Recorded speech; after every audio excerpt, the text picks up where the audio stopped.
माँ दुर्गा की 7वीं शक्ति की पावन कथा। माँ दुर्गा जी की 7वीं शक्ति कालरात्रि के नाम से जानी जाती है। दुर्गा पूजा के 7वें दिन माँ कालरात्रि की उपासना का विधान है। इस देवी के 3 नेत्र हैं।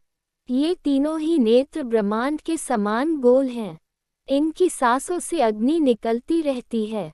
ये गर्दभ की सवारी करती हैं। बाईं तरफ के ऊपर वाले हाथ में लोहे का कांटा तथा नीचे वाले हाथ में खड्ग है। कालरात्रि की उपासना करने से ब्रह्मांड की सारी सिद्धियों के दरवाजे खुलने लगते हैं और तमाम असुरी शक्तियां उनके नाम के उच्चारण से ही भयभीत होकर दूर भागने लगती हैं। इसलिए दानव, दैत्य, राक्षस और भूत प्रेत उनके स्मरण से ही भाग जाते हैं। ये ग्रह बाधाओं को भी दूर करती हैं और अग्नि, जल, जंतु, शत्रु और रात्रि भय दूर हो जाते हैं। इनकी कृपा से भक्त हर तरह के भय से मुक्त हो जाता है। माता कालरात्रि की व्रत कथा। एक समय पर रक्तबीज नाम के एक राक्षस का आतंक फैल गया था। रक्तबीज के पास एक वरदान था कि उसके शरीर से गिरने वाला हर खून की बूंद एक नए राक्षस को जन्म देती थी। ये वरदान उसे अमर बना रहा था। देवता और मनुष्य सभी उसकी क्रूरता से पीड़ित थे। देवताओं ने इस समस्या का समाधान खोजने के लिए भगवान शिव से मदद मांगी।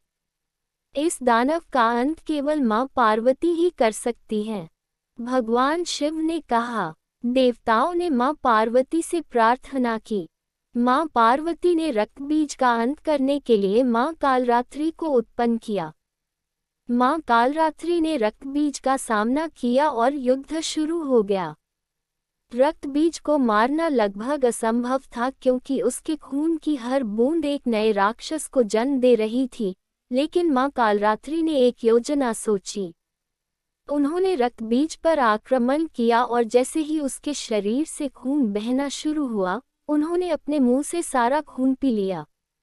इस तरह रक्तबीज और अधिक राक्षसों को जन्म नहीं दे पाया और अंत में मां कालरात्रि ने उसका वध कर दिया। इस प्रकार मां कालरात्रि ने संसार को रक्तबीज के आतंक से मुक्त कराया।